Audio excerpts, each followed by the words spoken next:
Estás escuchando Milenio 3 por Aluca Nanica. Buenas noches, amigos. La quinta acepción, según el diccionario de la Real Academia de la Lengua, de la palabra presencia, dice algo así como memoria de una imagen o idea, o una representación de ella. Memoria de una imagen o idea que nos intenta decir algo, que parece que a mucha gente intenta dar un mensaje.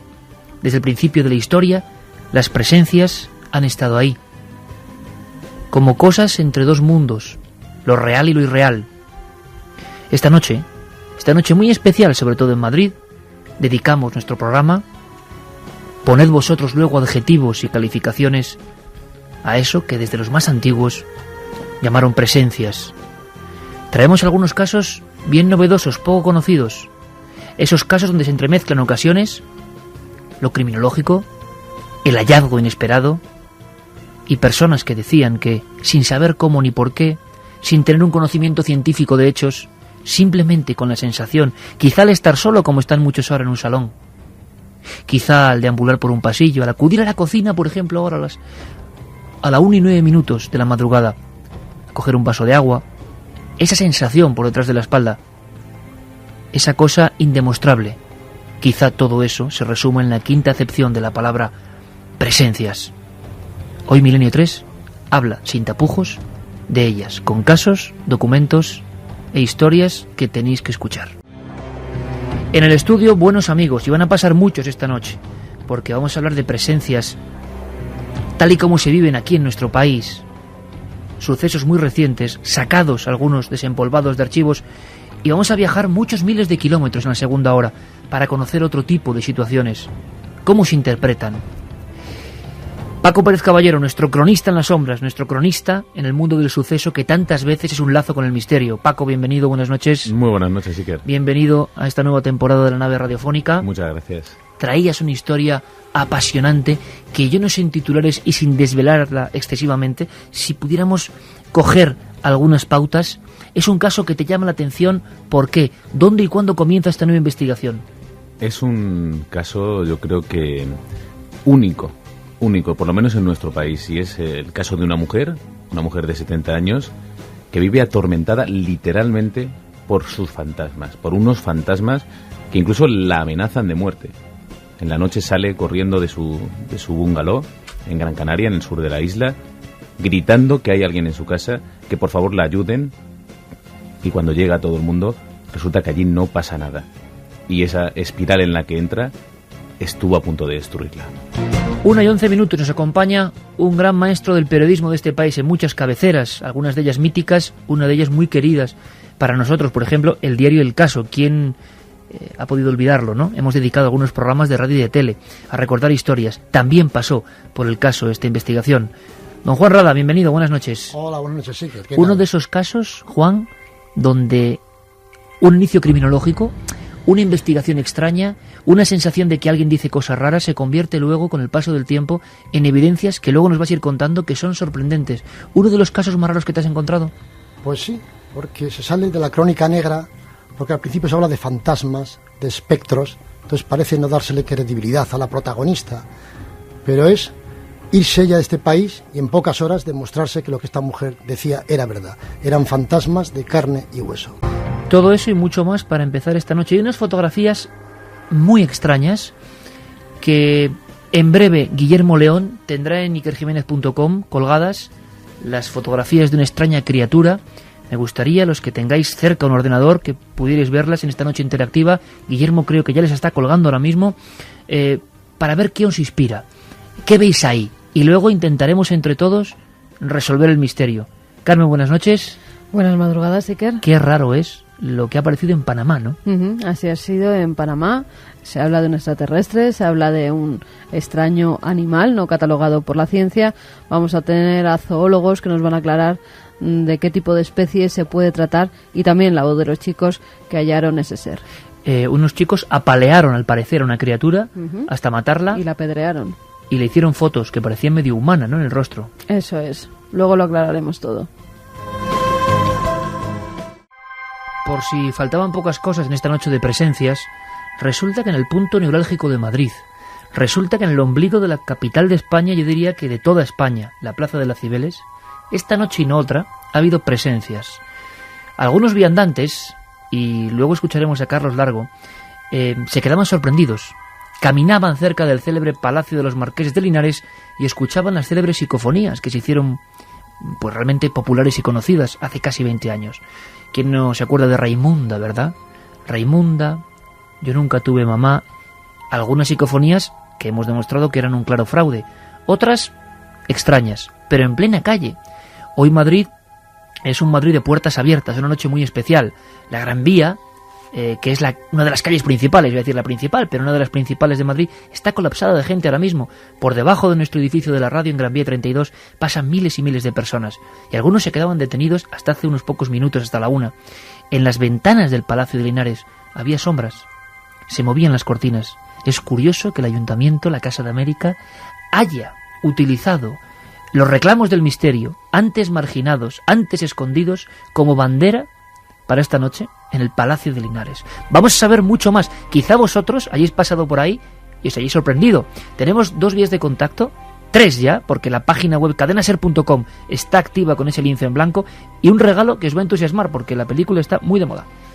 Vamos a dar esas vías de contacto a través de nuestro correo electrónico milenio3 con número @cadenaser.com, la vía más directa, los SMS 7640, palabra clave milenio, espacio y vuestros mensajes, y también la web de la Cadena Ser, www.cadenaser.com. Allí tenéis un espacio para dejar en tiempo real vuestro mensaje. Ya sabéis que también los podéis leer, os podéis contestar unos a otros a través de esos mensajes. Y el regalo de plena moda, Iker, Jennifer's Body. Este es el cómic en el que se basa la película que muy prontito va a ser estrenada en nuestros cines, en nuestro país. Se trata de una chica muy guapa, pero que debajo de esa apariencia es un tanto demoníaca. Pues el perfectamente encuadernado como un libro cómic, Jennifer's Body, 3 ejemplares. Gracias a Hispano Fox Films, que nos ha enviado estos 3 ejemplares para que los sorteemos entre todos nuestros oyentes. Pues de película es este caso, el que ahora nos cuentan Paco y Juan Rada. Paco, las noticias indican que una mujer lo está pasando mal. Es el principio de la historia, ¿no? Como ha ocurrido muchas veces, una mujer ya de avanzada edad, vamos a decirlo así, que está en qué casa, en qué lugar y qué es lo que describe, qué es lo que siente. Vayamos al detalle. Fíjate para dibujar un poco el personaje. Es una mujer que llega a España a finales de los años 80 con la intención de, pues bueno, montar un negocio. Se aprovecha de que casi en la zona sur de Gran Canaria aún no hay bares de copas, no hay diversión, no hay fiesta, y piensa en montar una serie de bares, de restaurantes, de ocio para sus compatriotas alemanes. Y efectivamente, así se empieza a hacer conocida en el sur de la isla, hasta hacerse realmente popular. Así pasan estos años, sin grandes novedades, sin grandes sustos, sin grandes misterios. De su casa entran y salen muchísimas personas, hace grandes reuniones, a las que van personalidades, gente conocida, gente menos conocida, también de su círculo, de amigos, y ahí se mezclan un poco en la casa de Lilo, esta mujer que realmente se llamaba Liselott Norman. Y le llamaban Lilo. Y le llamaban Lilo. Termina, pues bueno, convirtiéndose quizá en la persona más agradable del sur de la isla, una mujer muy abierta, muy simpática, y de repente, de la noche a la mañana, empieza a cambiar. Su carácter se vuelve huraño, no quiere salir de su casa, salvo por esos sustos que recibe y que la impulsan a salir pidiendo auxilio. O sea, los vecinos varias veces denuncian que la han visto abandonar su casa en una zona luminosa, agradable, pidiendo auxilio. Fíjate que es una contradicción, ¿no? No quiere salir de su casa y sin embargo sale como expelida, ¿no? Como empujada y gritando que hay alguien en su casa, pero absolutamente fuera de sí. Los vecinos empiezan a decir que efectivamente el carácter de Lilo ha cambiado, y inmediatamente, como lo que está contando no puede ser sencillamente, empiezan a pensar que está mal de la cabeza, que ha perdido debido a la edad, debido a quizá pues a que ha empezado a beber más. Pero ellos lo que no saben es que en efecto Lilo ha empezado a beber más, de eso no hay duda. Lo que no saben es por qué. Y Lilo ha empezado a beber más porque en efecto está viendo esos fantasmas. Luego explicaremos qué pueden ser esos fantasmas, pero los está viendo, de eso no nos queda ninguna duda. Nuestra investigación en la isla no la deja. Hemos hablado con todos los periodistas que trataron el caso, personas que conocieron a Lilo, y efectivamente ella estaba viviendo una auténtica pesadilla, como luego se demostraría. Juan, ¿sabemos algo de la descripción que ella daba de lo que le ocurría dentro de la casa? O sea, la mujer salía de la casa rápidamente expelida, como muy bien ha dicho Paco Pérez Caballero, ¿y qué decía a sus amistades, a los vecinos? ¿Qué les contaba? Ella por las mañanas salía a pasear con la perrita, perfectas condiciones, una mujer muy serena, muy agradable, muy atenta, y hablaba con todo el mundo, pero empezaba a decir que de noche había algún espectro, algún cadáver, algún muerto que quería que atravesaba su casa, quizá los muros, que se plantaba en su habitación. Hablaba de un cadáver y un muerto. Sí, de un muerto. Y hablaba de huesos enterrados, pero luego de que veía un hombre, y que eso entraba en su casa, y de que la amenazaba, que iba por ella. Entonces empezó a coger pánico a estar sola de noche en casa. Y eso lo hacía ya que cuando caían las primeras sombras de la noche quisiera irse. Y lo contaba por ahí. Sus amistades al principio pensaban que era efecto de las copas. Pero claro, efecto de las copas podría ser a la 1 de la mañana, pero no cuando paseaba con el perrito. Entonces pasó que dijeron, bueno, pues esta mujer no está bien. Pero ella decía, no, que hay presencias, que hay algo debajo de mi jardín. Y ella hablaba siempre que estaba debajo de su jardín. Que había huesos, que había un cadáver, pero luego hablaba de un hombre, de que había una persona. ¿Lo describe de alguna forma, Juan? ¿Sabemos algo? Ella, ante los médicos, llegó a decir que por las noches veo en el jardín un espectro, un hombre que me molesta. O sea, ella veía un hombre real, pero antes decía que había restos humanos, que había huesos. En suma era como si hubiera un compendio, un conjunto de huesos que luego se formaban en una persona que iba por ella. Como siempre, ahora mismo en este estudio, con las músicas que nos pone Geray Martínez, como siempre en la nave, y bajo la atenta vigilancia de todos nosotros, pues Juan Rada como auténtico clásico del periodismo, con sus notas rectangulares, que yo ya voy viendo algunas de ellas, siempre con documentos, con informes, con declaraciones y con sorpresas. Claro, Paco, era muy fácil acudir a una mujer que ha perdido la cabeza, y más aún si ahoga sus penas en alcohol. ¿Qué se empezó a preguntar la gente? ¿Cuáles eran esas penas? ¿Qué podía ocurrir, no? Claro, fíjate, nosotros cuando llegamos a la isla, porque como bien sabes, lo ponemos todo en duda como buenos periodistas.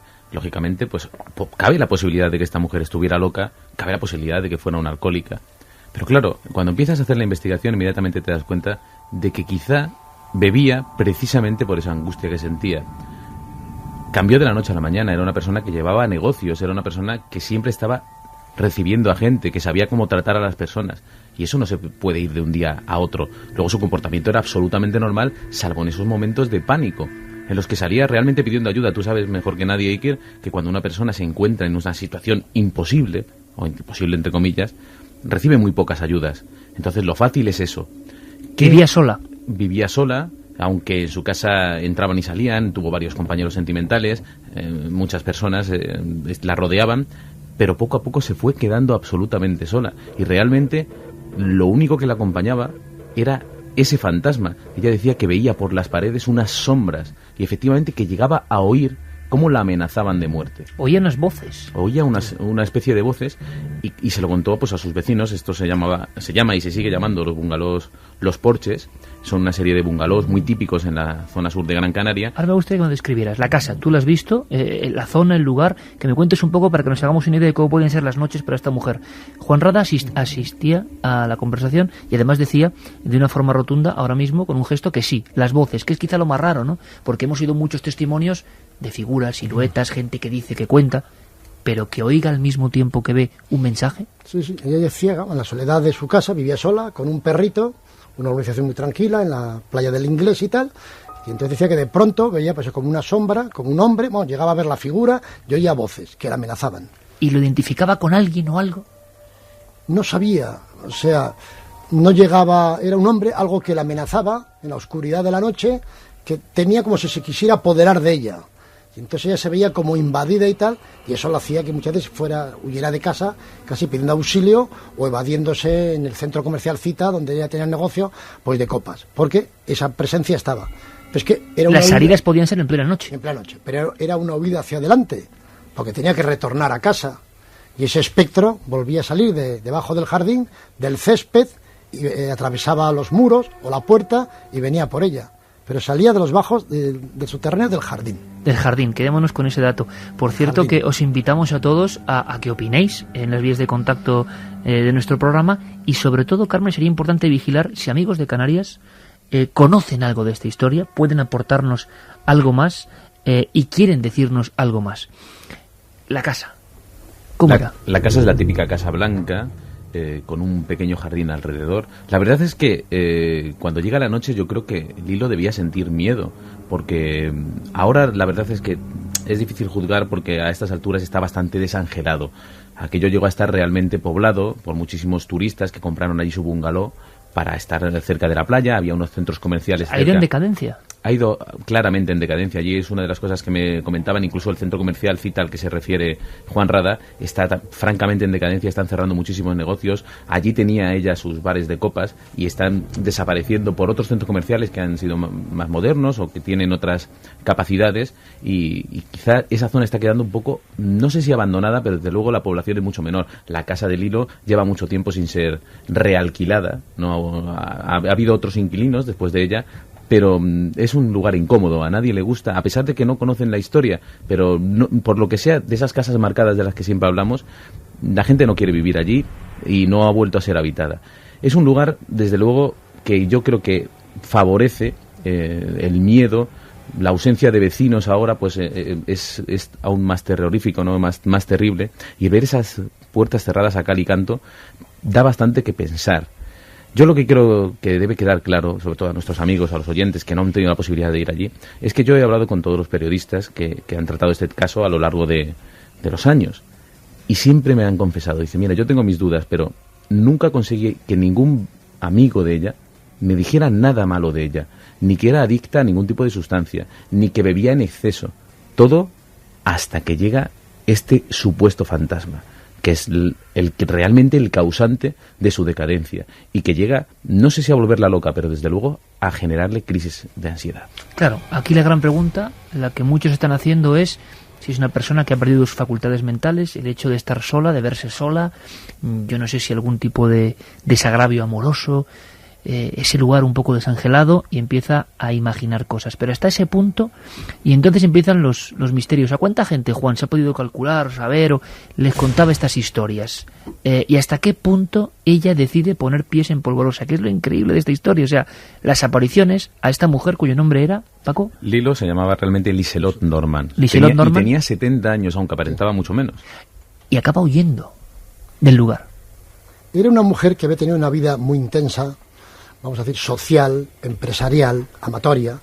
Era una especie de valquiria, una mujer impresionante, con un gran atractivo, que se disfrazaba de Marilyn Monroe, de un montón de artistas, pero vamos, y con un éxito pues impresionante de gente que decía, bueno, pues nadie pensaba que podía tener esa edad, le echaban 20 años menos y demás, y luego pues llevó una vida intensa amatoria, pues muy grande, ¿no? Estaba separada de un millonario judío alemán, luego estuvo casada con otro señor, en fin, tuvo sus romances por allá, pero de pronto se quedó sola.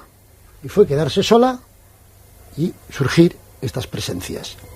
Quizá cuando ella más necesitaría de compañía, estaba sola en la noche. Entonces, claro, buscó fuera, en la calle, quien escuchara, quien le comprendiera, quien pudiera echarle una mano. Al principio, como he dicho antes, creyeron que era consecuencia del exceso etílico, alguna broma, hasta que se dieron cuenta que ella lo decía realmente, que lo sentía. Entonces la gente, como en tantos casos, en vez de hacer un círculo con ella, pues fueron ausentándose y su soledad se fue incrementando.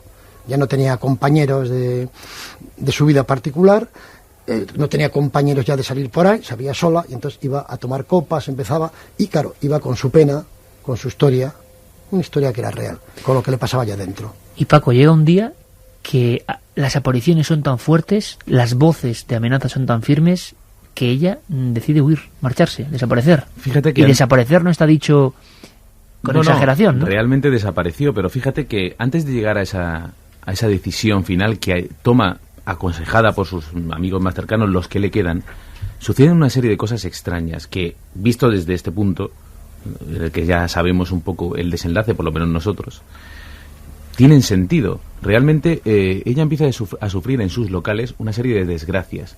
Empiezan a abandonarla los clientes que siempre habían llenado sus locales y habían dejado su dinero allí, lo que le permitía vivir. Baja su nivel de vida. Sufre 2 incendios extrañísimos e inexplicables que prácticamente la dejan al borde de la ruina. ¿En los locales o en la casa? En los locales. En los locales. Con lo cual empieza a perder todo su patrimonio. No solo se queda sola, sino que además esa especie de maldición acaba de destrozar sus negocios. Y justo en ese momento ya desesperada, es cuando sus amigos le dicen: Lilo, a ti te pasa algo, tú has entrado en un momento de tu vida en el que necesitas ayuda, estás bebiendo mucho más de la cuenta, y la meten en un avión hacia Alemania. Y allí, pues, recibe atención médica. Pero, ¿qué pasa? La gran sorpresa. Llega el desenlace. Llega lo que nadie esperaba. Bueno, una pobre mujer de 70 años, veía fantasmas, pobrecita, ya estaba diciendo tonterías, era muy mayor. Pero resulta que antes de marcharse había dejado ordenado que hicieran unas obras en su jardín, porque no había riego y se le estaba estropeando el césped. Y al levantar el riego, encontraron huesos humanos. Y ahí tendríamos una de esas estampas que nos imaginamos en las novelas, nos imaginamos en las viejas películas de Crónica Negra, nos imaginamos en la mente de un Stephen King, pero en Canarias, en Gran Canaria en concreto, en un lugar más o menos normal, y cuando la mujer ya no está ahí. Huesos humanos. Juan Rada, ¿qué sabemos de los huesos humanos? ¿Cómo fue el hallazgo? ¿Qué ocurrió ahí? Pues estaban unos operarios haciendo labores de jardinería y arrancaron donde el contador del agua hasta la entrada y empezaron a picar y notaron en una zona que la tierra se movía un poco, que estaba blanda. Picaron más y encontraron unas bolsas con huesos. ¿Bolsas con huesos? Bolsas, 3 bolsas. Pensaron inicialmente que podían ser de perros, de animales, pero luego se dieron cuenta que las extremidades, manos y pies, estaban atadas con cables que a su vez se habían mezclado con las raíces del árbol. Entonces, claro, se veía que había habido una violencia porque estaban atadas.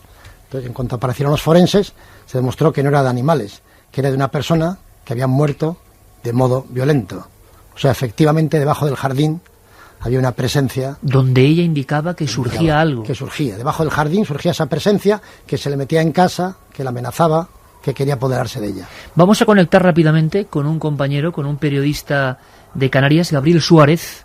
Gabriel Suárez siguió también esta información, siguió esta investigación que nos parece apasionante, nos parece de película. Ocurren estas cosas y no son muy conocidas. E imagino que en Canarias, bueno, no lo sé, el eco que llegó a tener esta historia. Gabriel, amigo, buenas noches. Buenas noches, Iker. Encantado de estar contigo. Encantado de estar contigo, de verdad. Muchísimas gracias por ayudarnos en toda esta pesquisa.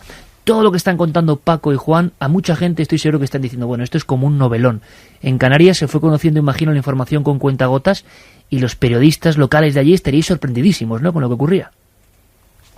La verdad que generó una expectación enorme entre todos los periodistas, porque, claro, a medida que se iban conociendo algunos pequeños detalles e iban saliendo a la luz algunos entresijos de esta historia, cada día te apasionabas más en conocer un poco más en profundidad qué era de la vida de Liselott Norman. Que era una persona más o menos conocida.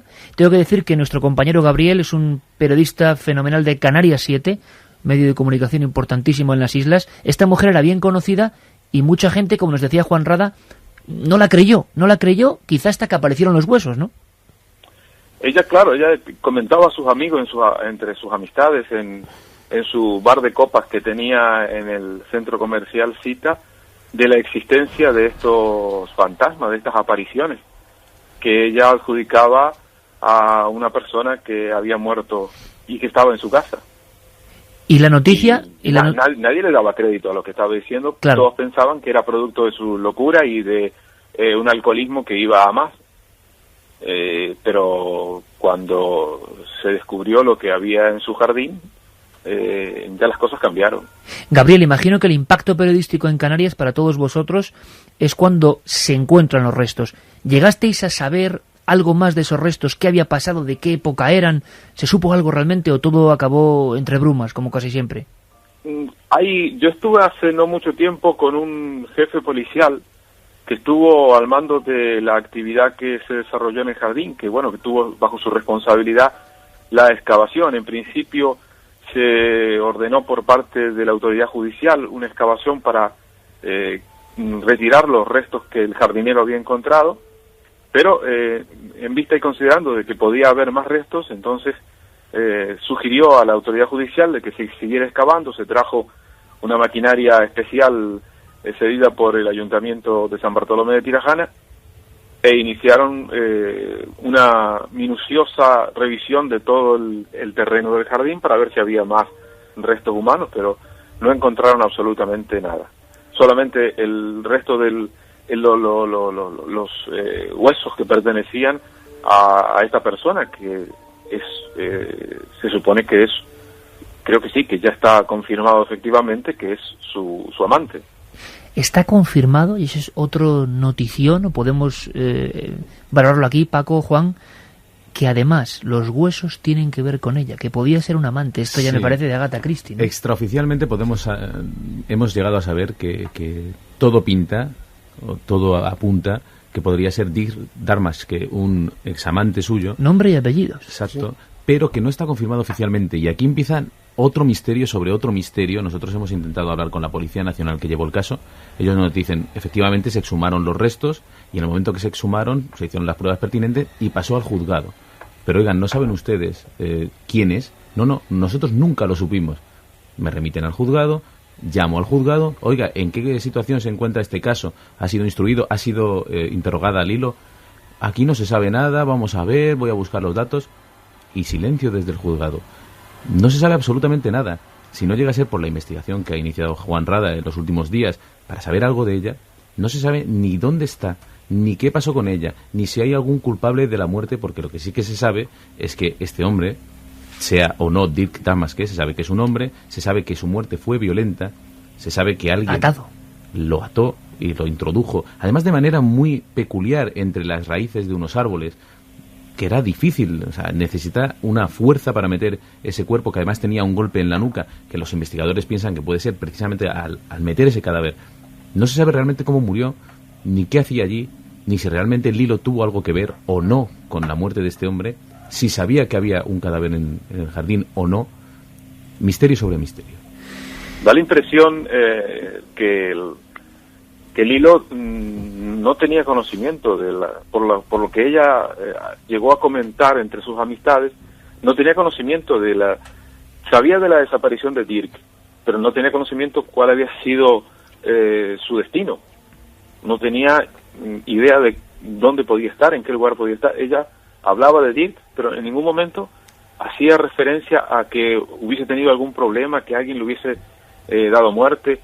No, de eso no hablaba. Ella hablaba de que Dirk no estaba, que se había marchado, pero en ningún momento daba pistas de que Dirk Darmaske había sido asesinado. ¿Y sabemos algo, compañeros, de ese hombre, de su edad? Precisamente, hablando con Gabriel allí en la isla, él me comentaba que lo único que se sabe de este cadáver es que tenía unas características físicas muy parecidas a las de Dirk. Es un hombre recio, fuerte, le faltaban algunas piezas dentarias, con lo cual a través de simplemente verlo, porque los análisis de ADN que se han hecho no han trascendido, nadie realmente sabe dónde están. Sí, las sombras que a veces envuelven los casos un poco que se salen de lo normal, ¿no? Yo pregunté inmediatamente al juzgado si esto sigue bajo secreto de sumario. Ten en cuenta que estamos hablando de una exhumación que se produce el 20 de octubre de 2005. Hombre, si este caso sigue en secreto de sumario, es un secreto de sumario larguísimo. Entonces da la impresión de que estos papeles se han perdido entre los juzgados, nadie ha tenido la intención de resolverlo. Lilo se marchó, este hombre nadie lo ha reclamado de manera vehemente, porque efectivamente los familiares parece ser que han mandado un ADN para saber si realmente es su familiar. Desconocemos si los familiares ya saben si es o no, pero desde luego ni a nivel periodístico ni a nivel de la isla, de los vecinos, de los amigos de Lilo, se sabe realmente si este hombre es en efecto Dirk o no. Lo que sabemos es que le faltan unos dientes como le faltaban a Dirk, y es fuerte como era Dirk, o sea que todo apunta o todo señala en esa dirección. Ni siquiera tenemos datos del momento del enterramiento, no se han dicho, digamos, datos muy concretos, ¿no?, a ese respecto, pero hay algo más. A la 1:38, y podéis participar como siempre en este programa interactivo, con vuestras opiniones, vuestras cuestiones y lo que penséis de este caso, o si sabéis algo. Pero lo más alucinante es que hubo una gran parte de absoluto silencio, de desaparición de esta mujer. Nadie sabe nada de ella, nadie la localiza, se la da como desaparecida prácticamente, y Juan Rada hace unas gestiones, tiene sobre su carpeta otro de esos papeles rectangulares y trae una sorpresa. Es que este caso para mí fue el de la triple desaparición, porque desapareció Dirk, que era un boxeador, DJ, 25 años más joven que ella, y de pronto, después de 2-3 años de relación, rompen, desaparece, y ahí dice que ha vuelto a su país, en Colonia. Entonces la familia de él va a la comisaría a decir que no aparece por ningún lado y no se vuelve a saber nada de él, o sea, ha desaparecido. Pero por otro lado era un hombre que también tenía una historia un tanto turbia, porque tuvo que ver algo con el mundo de la droga y estuvo ingresado en el penal del Salto del Negro, porque al parecer, en fin, se metió hombre de la noche, trabajó para allá en la discoteca, rozó algo al mundo de la droga, y las organizaciones que hay allí no le interesaban, ni este ni otros que metieran baza, y estaba amenazado de muerte. Entonces es una historia un tanto... Podría haber sido perfectamente ajusticiado, estamos imaginando Por ahora, terceros. sacrificado por terceros, y Efectivamente. que incluso la persona que vivía en esa casa no supiera qué había pasado y estuviese viviendo con el cadáver de su amante sin saberlo en su jardín. Efectivamente. Ve que luego había un segundo desaparecido, y es que ella tenía un vecino que se llamaba Roger Dimitri, con el cual también tuvo una relación sentimental, Lilo. Entonces la relación tampoco era buena luego entre el nuevo amante y el anterior. Entonces también se ha podido pensar de que el vecino, este Roger Dimitri, pudo matar al boxeador y enterrarlo en el jardín de Siempre Lilo. sin Lilo saberlo. Sin Lilo saberlo. Pero el otro, muy hábil, lo entierra en el jardín de Lilo, porque el otro ha desaparecido y no se ha vuelto a saber nada de él. O sea, aquí no se sabe nada de ninguno de los dos. ¿Y la tercera desaparecida? Segundo, hablando, decía Paco, que del boxeador no se ha vuelto a saber nada, pero es que la madre mandó su ADN cuando aparecieron los huesos. Y en estos tiempos, que no se haya cotejado el ADN de la madre con los huesos del aparecido, para que hubieran dicho sí o no, es o no es. Todo el mundo creemos que es. Y la tercera desaparecida en el fondo fue la propia Lilo, que la hicieron desaparecer forzosamente. Pensaron que estaba loca porque no creían en lo que ella decía y la mandaron rápidamente en un avión para Düsseldorf. Y entonces la internaron en un centro que no era un psiquiátrico, sino un centro médico en Oberhausen. Un centro médico que depende de la Iglesia Católica, formado por 5 hospitales donde hay tratamiento de todo tipo, de cirugía, oftalmología y demás. Y ella la mandaron donde neurología, simplemente para tratarla de una crisis nerviosa. ¿Y el diagnóstico? De locura nada. Locura nada. Estuvo 5 o 6 días y vieron que estaba estresada. Le combatieron ese estrés, le dijeron que bajara su ritmo de bebida, porque siempre altera el sistema neurovegetativo, y la mandaron para casa, a un pueblecito donde ella vive, al lado de Colonia, donde sigue perfectamente. Le diagnosticaron que no tenía ninguna locura. Estaba súper cuerda cuando la par, en la playa del Inglés, se estaba demostrando que lo que ella decía del espectro, del fantasma, era real. Había huesos, había todo. Gabriel, ¿querés añadir algo más? Y no, y es más, las relaciones de Lilo siempre han estado mezcladas con historias realmente extraordinarias, porque su marido, Ralph Lott, era un travestido, un hombre que tenía sus problemas, un hombre que fue también detenido en su momento por una actividad en un bar con personas jóvenes. Todo esto era el mundo que rodeaba al Hilo permanentemente. Mundo turbio, podemos decir. Sí, es todo muy turbio, pero además, ¿quién llevó al Hilo a un hospital de Gran Canaria y de ese hospital la llevó a Alemania? ¿Quién fue esa persona? Tampoco se sabe. Queriendo un poco apartarla del medio de esta historia, ¿no? Era como si alguien supiese mucho más de la cuenta e intentara silenciarla al Hilo. ¿Qué demostración, Gabriel, Juan, Paco? ¿Cuántas historias hay que, por ejemplo, a través de Canarias 7 o de los medios concretos se dan, ¿no? Los datos acaban desapareciendo porque la vorágine de la actualidad nos obliga a triturar todo el contenido y ya todo el mundo se ha olvidado de lo de antes de ayer? ¿Qué historias para una novela? Pero claro, reales. Qué auténtico thriller, ¿no? ¿Qué pasaba aquí? ¿Sabía algo Lilo? La pregunta era, ¿sabía algo y su conciencia le estaba haciendo ver los fantasmas de verdad, de que tenía algo que ver con esa muerte que estaba en su jardín? Se ha especulado con eso, ¿verdad, Paco? Desde luego, porque además lo hemos visto en otros casos que hemos tratado en Cuarto Milenio. Realmente la conciencia, el cerebro humano es capaz de crear fantasmas. Los fantasmas siempre decimos que no sabemos lo que son, que hay personas que se encuentran con esto que llamamos lo desconocido, que suceden cosas en su casa y no sabemos si ellos mismos son los causantes, si es fruto de su pesadumbre, de su miedo, de su ansiedad. El caso de Lilo podría ser, si ella sabía realmente que había un cadáver en el jardín, es perfectamente posible que llegara a obsesionarse de tal manera que los fantasmas la atacaran físicamente, que ella llegara a verlos. Esto... El terror en la soledad de la noche, pensando que tienes un cadáver en el jardín. Pero es que los psiquiatras, esto es un fenómeno real, esto no es una cosa que nos hayamos sacado de la manga. Es que esto puede llegar a generar visiones, puede llegar a generar incluso alucinaciones auditivas. Si uno está obsesionado, y no es para menos tener un cadáver de encima de una persona que fue tu amante o fue tu compañero sentimental en el jardín, es como para asustarse y aterrorizarse. Si no sabía realmente que había un cadáver en el jardín, ya estamos hablando de otra cosa. Esos fantasmas existían, pero ya no solo en su cabeza, venían de otro lugar, y es mucho más difícil de explicar. Pero desde luego las dos posibilidades existen, y como hemos oído a Gabriel, la opinión generalizada es que ella no lo sabía. Entonces, bueno, cada uno aquí se puede formar su opinión. Hemos visto, como te digo, en otros casos, que efectivamente los asesinos, por ejemplo, el caso del vampiro de Düsseldorf, ya que hablábamos de Düsseldorf, pues es muy ejemplificador, ¿no? Porque él veía a sus víctimas. De hecho, tenía que volver a los lugares de los crímenes a sepultarlas correctamente, porque si no, no les dejaban en paz. Vamos, estaba viéndolo como si estuviera vivo al lado de su cama mirándolo. Imagínate el terror que eso le causaba, incluso a un asesino. Los fantasmas de la conciencia. Gabriel, Lilo solía comentar a sus amistades en el bar que el fantasma surgía de entre la pared de la cocina. De la pared de la cocina. Y que ella lo veía dibujado en la pared de la cocina, al fantasma. Y la gente lo tomaba como que estaba loca. Y ella insistía en que veía un fantasma que aparecía por la pared de la cocina que da justamente al jardín. Y nunca antes había protagonizado hechos de este tipo, de decir, o sea, es a partir de un momento concreto, quizá coincidiendo con otra desaparición. Gabriel, para finalizar, el impacto en Canarias, imagino que importante, y tu opinión personal de periodista. Es decir, recopilamos muchos casos, casi nadie cree ya en los fantasmas en un aspecto mítico y legendario, pero cuando uno se enfrenta con esto, ¿qué opina como periodista?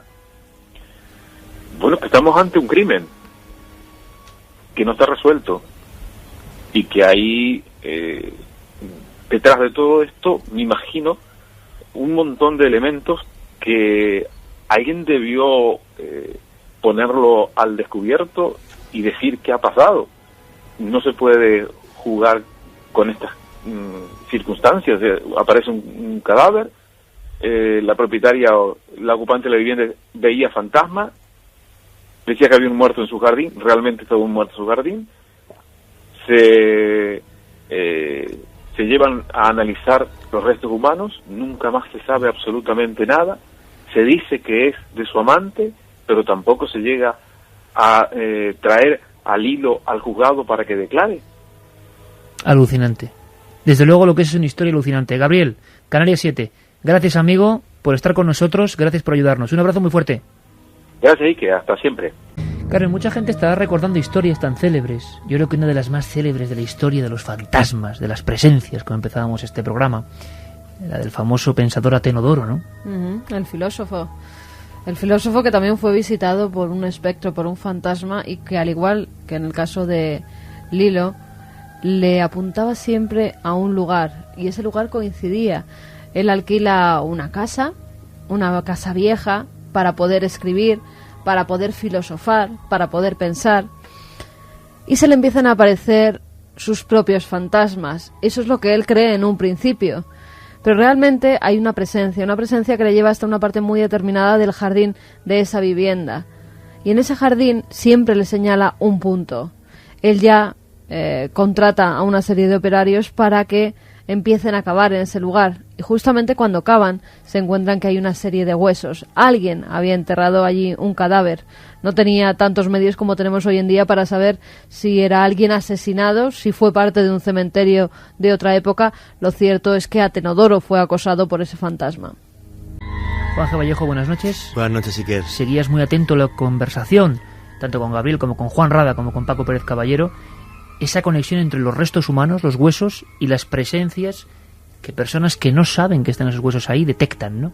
Ha habido casos recientísimos y desconocidos que tú has desempolvado, como aquella historia de un colegio, dramática historia en Turón, Asturias. Efectivamente, no tiene los elementos de novela de Agatha Christie como lo que contáis vosotros. Que es de lo más alucinante que hemos oído nunca. Es de lo más alucinante que he escuchado en mi vida, porque hay desaparecidos, un cadáver, sospechas claras. La policía, no sabemos por qué, está como inmóvil, o sea, realmente... Con la 10ª parte de esto hacen una película, ¿eh? Gente con tema de drogas por medio. O sea, me habéis contado una historia de verdad que yo pienso que pocas veces en mi vida la he escuchado.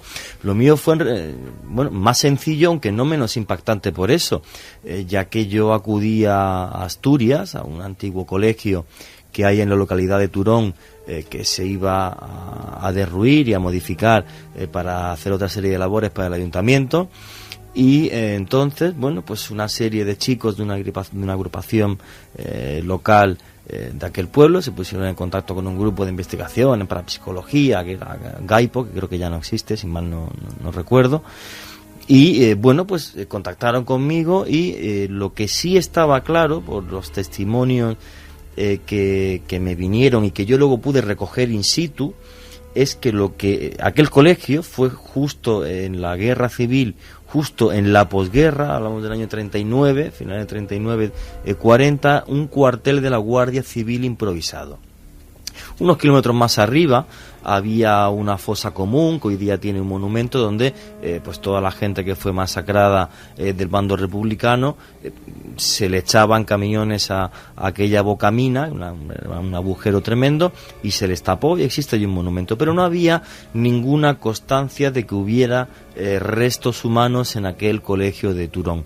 Bueno, pues en las 2 o 3 noches de investigación que yo estuve allí, pudimos bajar a los sótanos, que ya se habían removido alguna serie de elementos, de tierra y demás. Me metí por lugares, salió en televisión, me metí por lugares realmente angostos y estrechos y oscuros, y recogí 4 o 5 trozos de hueso.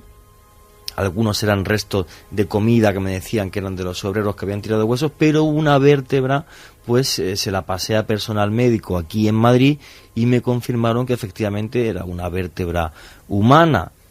Justo además, investigando en aquellos días, pues un señor de 90 y tantos años que vivió la guerra civil y que era republicano me confirmó que su mujer, que estuvo presa en el año 39 y 40 en aquel cuartel de la Guardia Civil, que a la pobre, fíjate, de las palizas que le dieron, le llegaron a arrancar el pelo a tirones, me confirmó que le dijo a su esposo que efectivamente delante de él habían ejecutado en aquel sitio varias personas sin que tuviera claro dónde habían ido a parar los cadáveres. Y luego voces, historias, presencias en el lugar. Presencias en el lugar que yo cuando encontré aquel trozo de vértebra, pues no sé, creo que no ha habido ningún tipo de reclamación por parte de la memoria histórica de los fallecidos ni de nadie, pero realmente aquella vértebra sigue todavía en mi poder por si alguien quisiera reclamarla, y es una de las historias que más me ha sobrecogido porque encontré una confirmación también de esas habladurías que había en el pueblo y que al final se convertían en pieza ósea. Sí, pieza ósea perfectamente tocable, fotografiable, visible.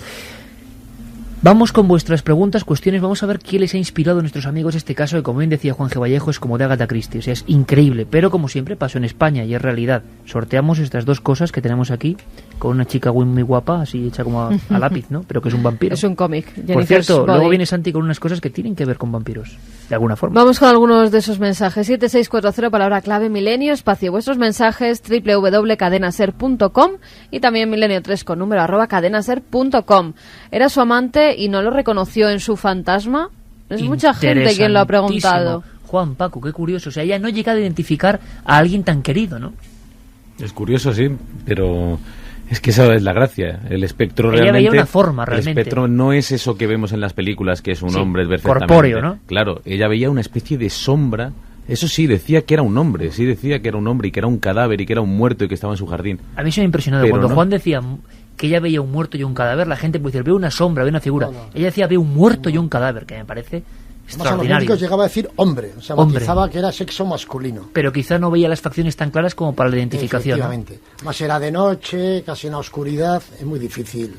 Manolo desde Alicante nos dice cuántas personas se tiene por gente desequilibrada y por eso cuentan cosas raras, y es al revés, lo que ven los afecta. Interesante reflexión. Podría haber sido asesinado por dinero, pero ¿por qué no reconoció a su amante? Yo creo que tuvo relación con esa muerte y que ahora ese fantasma la atormentaba. ¿Por qué da tanto miedo llegar al fondo de las investigaciones en tantos casos parecidos? Saludos al equipo de Milenio. Juan, sigue habiendo casos, aunque sea muy brevemente, que están ahí tocando el tabú o no son cómodos, ¿verdad? Y acaban siendo mejor que se olviden. Sí, por ejemplo, hubo otro caso en otras islas, en Baleares, de otro alemán, que llamaban el rey de la cerveza, este señor que se llamaba Manfred Walter Meisel, y un día en su casa aparecieron unos sicarios y le metieron 2 balazos a él, al niño y a la criada, a cañón tocante, y se fueron. Había una gran fortuna en la casa, había dinero, había todo, y no tocaron nada. Y no se aclaraba absolutamente nada. Pero fue muy curiosa esa historia, porque había un testamento de la víctima a favor de ese niño que murió, pero había otros hijos de un primer matrimonio. Entonces llegó un problema para saber quién había muerto antes de los dos, si el rey de la cerveza o el niño, porque si muere el rey de la cerveza, todo el dinero pasaba al niño, y en su caso a la madre, que era la tutora. Pero si murió primero el niño, ya la herencia del padre no pasaba al niño, sino que había que repartirlo entre todos los familiares. Y entonces en Alemania hubo un gran pleito y mucha lucha entre las familias y tal por demostrar quién había muerto antes de los dos. Era de suponer que ejecutaran primero al padre, ¿no? Pero en fin, la Fiscalía de Frankfurt mandó aquí agentes y demás, y no se ha aclarado absolutamente nada. En las islas, además, con gente extranjera, gente que a veces la ubicación, la localización es muy difícil, ¿verdad? Lugares inmensos, lo sabemos, por ejemplo, Carmen, en Alicante, en la zona de tu familia, es que hay lugares inmensos donde uno, si quiere ocultarse, hombre, yo no doy ideas, pero es que nadie controla casi nada en el aspecto del censo, ¿no? Y pasan estas cosas que se olvidan. Me imagino el sufrimiento de esta mujer si realmente era acosada por una presencia. Cada noche sería un infierno el volver a casa sola y encima sin que nadie te crea. Importante, Paco, las apariciones eran constantes, no era algo muy puntual. No, ella salía noches sí, noches también a la calle, y de hecho los vecinos en un primer momento atendieron sus súplicas y la acompañaron a casa a ver si realmente estaba entrando alguien en su casa, porque ella convencía, que eso también es importante, o sea, no salía fuera de sí en el sentido de que estaba diciendo bobadas, sino salía fuera de sí porque estaba muy nerviosa y realmente como si alguien hubiera entrado en su casa. Por cierto, que si escucháis alguna sirena en la lejanía, alguna sirena extraña, no os preocupéis, es, en fin, que esta noche en Madrid, y donde estamos nosotros, la actividad es febril, ¿no? La noche blanca. Sí. La gente se ha echado además a la calle. Vamos con Marcos, que es un amigo argentino, un milenario argentino, como él dice, y se pregunta, ¿no será que la señora tenía conocimiento de un cadáver enterrado, el corazón delatador? Sí, el corazón delator, también decía Chicho Ibáñez Serrador y Edgar Allan Poe, ni más ni menos, ¿no? El muerto que en el fondo pide justicia. Una de las historias más alucinantes que hemos contado, una de las historias más llenas de datos, documentos, historias y tramas, puesta aquí para vosotros. Hay mucha gente luego, en fin, que a veces piensa en el misterio. Siempre estamos dando vueltas a lo mismo, siempre se cuentan los mismos casos, y a veces esa gente es que no oye. Estamos constantemente ofreciendo nueva información que demuestra que una realidad rara, que no conocemos, que no controlamos, es vista por las personas. Lo hacemos gracias a gente como nuestro compañero Paco Pérez Caballero, siempre el dedo en la llaga, doble sentido eso, del crimen y del misterio. Como siempre, un lujo contar contigo, Paco, gracias. Muchas gracias, Iker. Y lo vuelvo a decir, maestro de periodistas, y con admiración, Juan Rada, gracias por toda la ayuda, por todos los casos que nos estás ofreciendo, por todas las pistas y por formar parte también de este equipo. Gracias, Juan. Encantado de colaborar con vosotros en todo. Gracias, Juan. De verdad que nos emociona, ¿no? Dar de nuevo, ¡pum! Y ahora que se investigue y que muchos sigan tirando del hilo, ahí está el tema y nosotros, por supuesto, seguiremos indagando. Fijaos lo que viene para la segunda hora. Esa criatura aparecida en Panamá, de acuerdo, yo creo, vamos a ver si lo pueden confirmar Fermín o Carlos, que está ya en ikerjiménez.com. Que tengan un poquito de paciencia porque se ha bloqueado de tanta gente como ha accedido a ver esas fotografías de la extraña criatura de Panamá, pero están ya colgadas. Vamos a visitar un lugar en ese nomenclator, nos estamos entrando, Paco, de unas cosas. Nomenclator, pueblos extraños de España. ¿Por qué tienen ese nombre? Y todos tienen un misterio. Empezamos con La Aparecida, en Orihuela, La Aparecida. Hoy vamos a Arroyo de la Luz, en Cáceres. Y vamos a enterarnos de cosas. Pero sobre todo y ante todo, viene Santiago Camacho, vienen más personas, nos van a llevar a Japón, y el terror alcanza cotas difíciles de soportar. Si tenéis el corazón fuerte, podéis quedaros con nosotros, porque vienen unas historias increíbles. Conectaremos con Ángel Sala, director del Festival de Cine de Sitges, gran amigo de este programa, que fíjate, nos cuenta que el terror japonés ha impactado especialmente en el mundo, primero porque los directores, los actores, se lo creen. Cuando la película americana vaya a hacer el remake, en fin, tú ves la japonesa y todo te llama la atención, tiene como una verdad, es que esa verdad sintoísta del alma de las cosas la creen. Bueno, pues hace un año hay un giro en el terror japonés. Y yo me he preguntado, pero ¿y los casos de verdad en Japón? ¿Sabéis que hay una fiebre tremenda en Japón por el misterio? Que hay revistas, que hay programas como este.